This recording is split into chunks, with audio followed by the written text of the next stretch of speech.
Yes, good morning students. 7th class में हम आपका वेलकम करते हैं। जैसे कि आप जानते हो, कुछ समय पहले जब लास्ट टाइम ऑनलाइन क्लासेस चल रही थी तो हमने आपकी बुक में से, जिसका नाम है हनीकॉम, इस बुक में से आपका फर्स्ट चैप्टर स्टार्ट किया था मैंने, जिसका नाम है 3 क्वेश्चंस। इस क्वेश्चंस को ढूंढना है, इसमें कौन से 3 क्वेश्चंस है उनका पता लगाना है। और कुछ चैप्टर हमने पढ़ लिया था और अब जो बचा हुआ लास्ट में है कुछ पार्ट उस चैप्टर का, हम उसको आगे बढ़ाते हैं और देखते हैं ये 3 क्वेश्चंस का आंसर क्या होता है। और ये 3 क्वेश्चन कौन से थे मैं आपको एक बार रिवाइज करना चाहता हूं। इस चैप्टर के स्टार्टिंग में देखिए, इस चैप्टर का नाम ही जैसे दिया हुआ है 3 क्वेश्चंस, ठीक है। और इसमें लिखा हुआ है सामने, ए किंग हैज़ 3 क्वेश्चंस। एक राजा 3 प्रश्न रखता था, 3 प्रश्न उसके पास में थे। And he is seeking answers, और वो उनके उत्तर को ढूंढ रहा था। व्हाट आर द क्वेश्चंस, कौन से प्रश्न हैं वो। और does the king get what he wants, और क्या राजा को उन प्रश्नों के उत्तर उनको मिले। तो इन सभी का आंसर हमें पता लगाना है। और क्वेश्चन कौन से थे ये स्टार्टिंग में थोड़ा मैं बता देता हूं आपको। देखिए, क्वेश्चन का पैराग्राफ में दिया हुआ है, इसमें लिखा हुआ है, देखो, what is the right time to begin something, यानी किसी काम को शुरू करने का सबसे अच्छा समय कौन सा है, उसके बारे में प्रश्न पूछना था।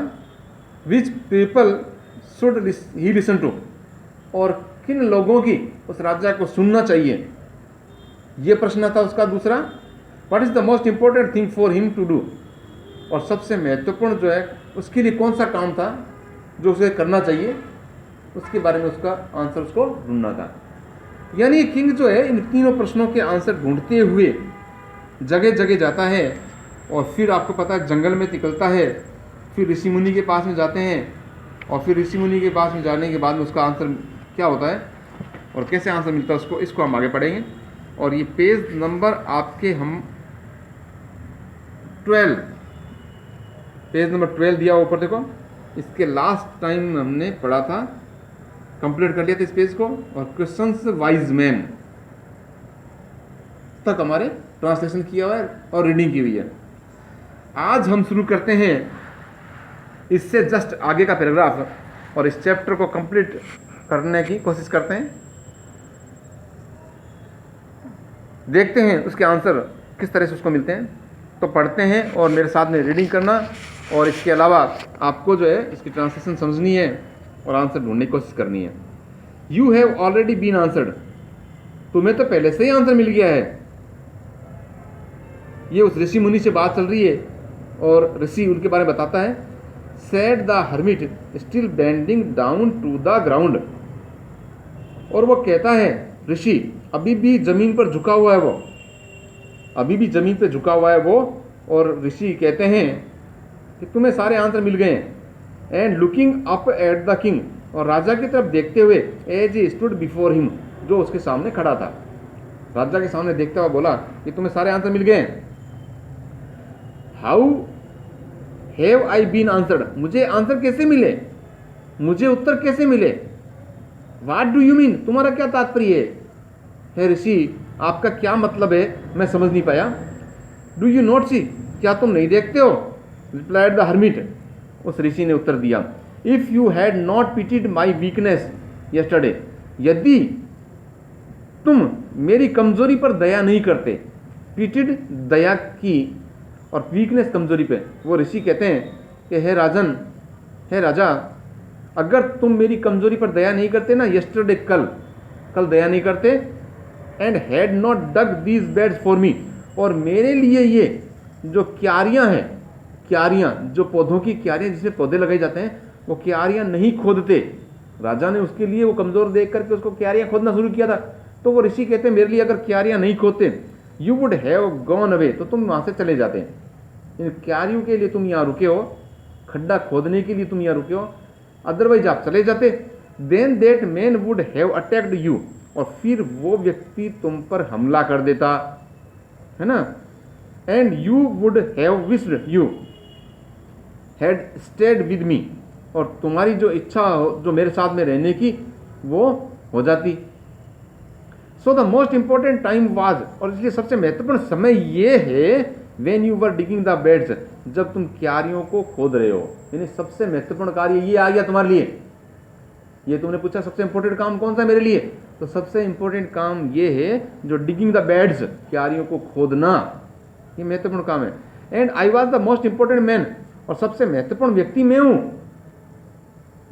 यानी सेकंड क्वेश्चन आपका कौन सा था, किस व्यक्ति को सुनना चाहिए, तो सबसे महत्वपूर्ण व्यक्ति मैं हूं। And I was the most important man to do me good, अच्छा बनाने के लिए। Was your most important business, कि तुम्हारा सबसे अच्छा बिजनेस करूं, तुम्हारा अच्छा सबसे काम बनाऊं। यानी तुम्हें सबसे अच्छा काम मैंने दिया, तो मैं व्यक्ति सबसे महत्वपूर्ण आपके लिए हो गया। Afterwards when the man ran to us, और उसके बाद में जब व्यक्ति जो मेरे पास में आया भाग के, मेरे पास में जो व्यक्ति भाग के आया ना, द मोस्ट इंपॉर्टेंट टाइम, और सबसे महत्वपूर्ण समय वही था when you were caring for him, जब तुम उसकी देखभाल कर रहे थे। जब वो लहूलुहान व्यक्ति आया, तो ये सबसे महत्वपूर्ण काम आपके लिए वही था जब उसकी तुमने देखभाल करना शुरू किया। Because if you had not dressed the wounds, यदि तुम उस घायल या चोट लगे हुए की अगर पट्टी नहीं करते, उसके चोट लगी थी तुमने पट्टी अगर नहीं करते, ही वुड हैव डाइड, तो वो क्या हो जाता, मर जाता। इन सबसे महत्वपूर्ण वर्ग इसके आपके लिए ये हो गया। Without having made peace with you, वो आपके साथ बिना किसी शांति के रहे वो मर जाता। So he was the most important man, इसलिए वो सबसे महत्वपूर्ण व्यक्ति वह हो गया आपके लिए। And what you did for him, और जो तुमने उसके लिए किया है, was your most important business, वही आपके लिए सबसे ज़्यादा महत्वपूर्ण कार्य हुआ है। यानी उस हर्मिट ने उस किंग को बता दिया कि सबसे इंपॉर्टेंट व्यक्ति कौन सा है, मैन कौन सा है, और सबसे इंपॉर्टेंट वर्क कौन सा है, और सबसे इंपॉर्टेंट टाइम कौन सा है। यानी तीनों क्वेश्चंस के उत्तर जो है उस हर्मिट ने उस किंग को बता दिए। और क्या बोला, रिमेंबर देन, फिर याद रखना, there is only one time, सिर्फ एक समय ऐसा है, दैट इज इंपॉर्टेंट, वही महत्वपूर्ण होता है। यानी वो जो टाइम होता है वही टाइम इंपॉर्टेंट होता है। And that time is now, और वो समय अब है। सबसे महत्वपूर्ण समय जो है वो अब चल रहा है। जो आप और हम वर्क कर रहे हैं ना, इससे महत्वपूर्ण टाइम कोई नहीं है, इंपॉर्टेंट टाइम कोई नहीं है। यही इंपॉर्टेंट टाइम है जो अभी हम कर रहे हैं। यानी मैं आपको टीचिंग करवा रहा हूं और आप लर्निंग कर रहे हो, तो यही सबसे इंपॉर्टेंट टाइम होगा। It is the most important time, ये सबसे महत्वपूर्ण समय होगा। Because it is only time we have any power to act, क्योंकि यही एक समय है जब हम किसी काम करने की क्षमता रखते हैं, या योग्यता रखते हैं, या शक्ति रखते हैं। यानी इस समय जो आप काम कर रहे हो वो किसी इसके लिए ताकत आपने जुटाई है, पढ़ने की आपने स्ट्रेंथ जो जुटाई है, वही सबसे इम्पोर्टेंट टाइम हो गया, वही इम्पोर्टेंट काम हो गया। यानी यही आपका वर्क है। द मोस्ट नेसेसरी पर्सन, और सबसे महत्वपूर्ण व्यक्ति, is the person you are, तुम ही हो। यानी सबसे महत्वपूर्ण पर्सन तुम ही हो, इंपॉर्टेंट पर्सन भी तुम ही हो।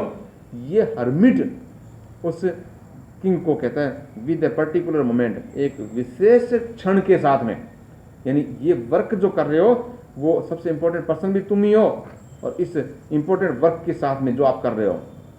For no one knows what will happen in future, क्योंकि ये कोई नहीं जानता कि फ्यूचर में क्या होगा। फ्यूचर में क्या होगा कोई नहीं जानता। And whether we will meet anyone else, और हम किससे मिलेंगे नेक्स्ट टाइम में, ये हम कोई नहीं जानता। किसी को नहीं पता कि हम जाते या बाहर निकलते किससे मिलेंगे, या अंदर आते किससे मिलेंगे, या मार्केट में जाते किससे मिलेंगे, ये कोई नहीं जान पाता। फ्यूचर को नो वन नोज, कोई नहीं जानता। ठीक है। और द मोस्ट इंपॉर्टेंट बिजनेस, और सबसे महत्वपूर्ण वर्क जो है ना, इज टू डू वह काम करना है, दैट पर्सन गुड, जो व्यक्ति को अच्छा बनाता है, जो व्यक्ति अच्छा होता है उसके लिए वही महत्वपूर्ण वर्क होता है, वही महत्वपूर्ण उसका काम होता है। ठीक है, because we were sent into this world, क्योंकि हमें इस संसार में भेजा गया है, फॉर दैट पर्पज अलोन, सिर्फ उसी उद्देश्य के लिए। यानी इस वर्ल्ड में हम सभी लोगों को इसी पर्पज या इसी उद्देश्य के लिए भेजा गया है कि हम जो है जाकर के वहां वर्क करें, और जो वर्क करें वो इंपॉर्टेंट हो। यानी आप इस समय जो वर्क कर रहे हो, बस आपका यही पर्पज है, आपका यही टारगेट है और आपका यही एम होना चाहिए। आप स्टडी कर रहे हैं, आपका वर्क वही होना चाहिए, ये इंपॉर्टेंट टाइम है आपका, इस समय आपको पढ़ना है, क्योंकि इट इज योर ड्यूटी। ठीक है, और मैं पढ़ा रहा हूं तो ये मेरी ड्यूटी है, यही मेरे लिए इंपॉर्टेंट वर्क है, और सबसे इंपॉर्टेंट व्यक्ति मैं खुद हूं, क्योंकि मुझे इस समय अपनी ड्यूटी को समझना है, अपनी ड्यूटी को काम करना है। और टाइम सबसे इंपॉर्टेंट यही है जो हम इस समय कर रहे हैं। यानी कहने का अर्थ ये कि फ्यूचर में करना है वो कोई नहीं जानता, पास्ट में बीत गया वो निकल चुका समय, अब टाइम इंपॉर्टेंट कौन सा होना है, वो यही टाइम है, नाउ, इस समय प्रेजेंट में ये जो टाइम दिया हुआ है यही इंपॉर्टेंट टाइम है। ठीक है, तो इसमें आपके सबसे इंपॉर्टेंट बात ये आती है कि आपको जो वर्क करना है वही वर्क इंपॉर्टेंट है। आपको वर्क करना है, दूसरा किसी का सपोर्ट नहीं लेकर के खुद एक्टिव होना है, खुद को ही वर्क करना है, तो आप इंपॉर्टेंट हो गए इसके लिए। और आपको जिसने ये वर्क बताया है, सही आपका जो एडवाइजर बना है, आपको सलाह दी है ये करना है, वही व्यक्ति सही है, उपयुक्त है। यानी इन प्रश्नों के उत्तर आपको जो है इसमें मिले, और किंग जो है इस क्वेश्चन के आंसर को ढूंढ रहा था, तो उसको जो है आप इस तरह से उसने पता किया है। ये चैप्टर आपका फिनिश होता है, और इस चैप्टर के हम जो है इसके बारे में डिस्कस करेंगे अभी क्वेश्चन आंसर के बारे में। तो इससे पहले आपको मैंने बता दिया आपके जो है वर्ड मीनिंग मैंने आपके लिखवा चुका हूँ पहले। ठीक है, और चैप्टर आपको शुरू से लेकर लास्ट तक मैंने पढ़ाया। लास्ट टाइम के जो वीडियोज है आपके पास उनको देख लेना, वापस रिवाइज करके देखना। उसके बहुत सारे क्वेश्चंस बने हुए हैं, उन क्वेश्चंस को हम जो है आगे करते हैं और कुछ क्वेश्चन के आंसर लिखने की कोशिश करते हैं। ठीक है, और इसको आपको वापस रीड करना है। इसके अलावा आपके जो कंप्रेंशन चेक दिए हुए क्वेश्चन, इसके आंसर आपको मैं लिख के बताऊंगा। आपको नोटबुक में आपको नोट करना है। ठीक है, 2 क्वेश्चन तो ये हो गए इसके अलावा आपके नेक्स्ट पेज पे आ रहे हैं ये क्वेश्चन से फिल इन द ब्लैंक्स वाले दिए हुए हैं, इसको मैं आपके करके बताऊंगा। ठीक है, इसके बाद वर्किंग विद द टेक्स्ट, ये लिखा हुआ वर्किंग विद द टेक्स्ट। ठीक है, इसके आंसर मैं आपको करके बताता हूँ। और इसमें कितने टोटल क्वेश्चन है, 4 यहाँ पे है और 5 to 8 तक इस पेज पे दिए हुए हैं। ठीक है, तो 5 to 8 यहाँ तक दिए हुए हैं। नेक्स्ट टाइम में अब आपको जो है इसके मीनिंग, जैसे नेक्स्ट इसमें दिया जाए क्लास में क्या दिया हुआ है, वर्किंग विद लैंग्वेज हेडिंग डाली हुई है, और match item in list A and their meaning in list B, ये क्वेश्चन आपके इसमें दिए हुए हैं। तो मैच करना है इसको। वाउंडेड क्या होता है, वाउंडेड एवोक क्या होता है, इसका मैच करना है। ठीक है, मैं आपको लगा के बताऊंगा अभी आंसर। और इसके अलावा नेक्स्ट इस पेज क्वेश्चन आता है पेज पे, और सेकंड वाला 2 ब्लैंक्स दिए हुए देखो सामने, है ना। Each of the following sentence has 2 blanks, fill in the blanks with appropriate forms of the word given in brackets. He has to help me, do you think he will remember, फिर question mark है, promise दिया हुआ है, he has promised, इसने देखो समझाया है इसने आपको, ही हैज़ प्रॉमिस्ड, यानी प्रॉमिस को इसमें करेक्ट फॉर्म ऑफ वर्ब के यूज में लिखा है।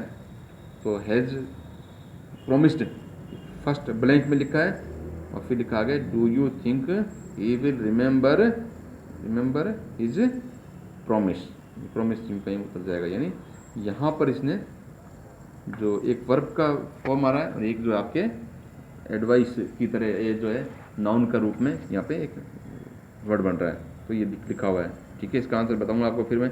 सेकंड देखो इसमें क्वेश्चन लगा हुआ है, इसमें भी 2 ब्लैंक दिए हुए हैं जज करने के बाद में, है ना। तो जज का क्या बनता है, वो फर्स्ट में आपको करेक्ट फॉर्म वर्ब लिखना है, सेकंड इसका जो है जो नाउन बनता है उसको लिखना है।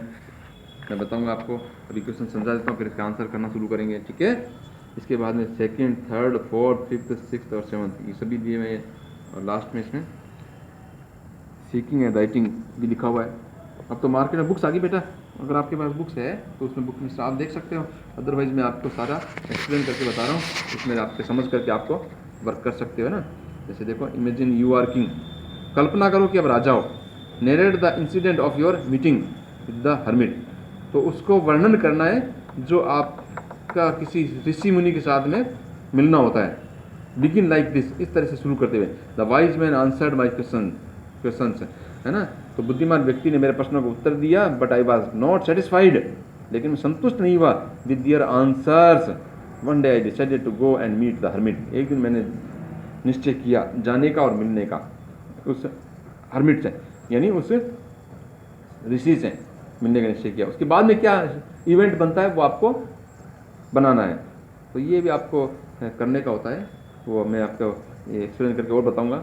इसका सेकंड भी दिया हुआ, देखो, imagine you are the hermit, कि कल्पना करो कि आप एक ऋषि हो, है ना। ऊपर वाले में देखो आपको किंग बनाया, इमेजिन करके किंग बनाया हुआ, और इसमें नीचे वाले में सेकंड वाले में बनाया है आपको हर्मिट, यानी आप जो है एक ऋषि बनाया गया आपको। Right briefly the incident of your meeting, और राजा के साथ में आपकी मुलाकात कैसे होती है उसके बारे में आपको बनाना है। उसमें तो आपको बनाया राजा, है ना, किंग बनाया, आप हर्मिट से मिल रहे हो, तो हर्मिट से मिलने की क्या डिस्कशन होता है उसके बारे में बताया हुआ है। और नीचे आपको हर्मिट बनाया हुआ है, तो हर्मिट जो है वो एक किंग से कैसे मिलता है उसके बारे में आपको कैसे शुरू करना है वो बनाया हुआ है। देखो, one day I was digging my garden in my garden, यानी मैं अपने खेत में एक दिन, अपने बगीचे में एक दिन मैं खोद रहा था। A man in ordinary clothes came to see me, और एक व्यक्ति साधारण ड्रेस में मुझसे मिलने आया।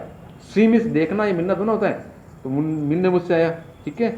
और I knew it was the king, और मैं जान गया कि ये कौन था, राजा था। यानी आप हर्मिट हो, आप ऋषि मुनि हो, राजा आपसे मिलता है, किंग आपसे मुलाकात करता है, उसकी सारी बातें आपको लिखनी होती है, वो इवेंट में बनाकर दिखाना है। इसी तरह ऊपर आपको किंग बनाया है, तो आप किसी क्वेश्चंस की तलाश में आप हर्मिट से मिलते हो, तो उसके बारे में क्या बातें होती है वो भी आपको सारा इसमें बताना होता है ना। तो सीकिंग एंड राइटिंग ये भी करना होता है आपको, तो ये भी आपके इसके बारे में फिर बाद में डिस्कस करेंगे। और फिर लास्ट में क्वेश्चन पूछा गया है, डू यू नो, क्या आप जानते हो, does an ostrich really stick its head in the sand to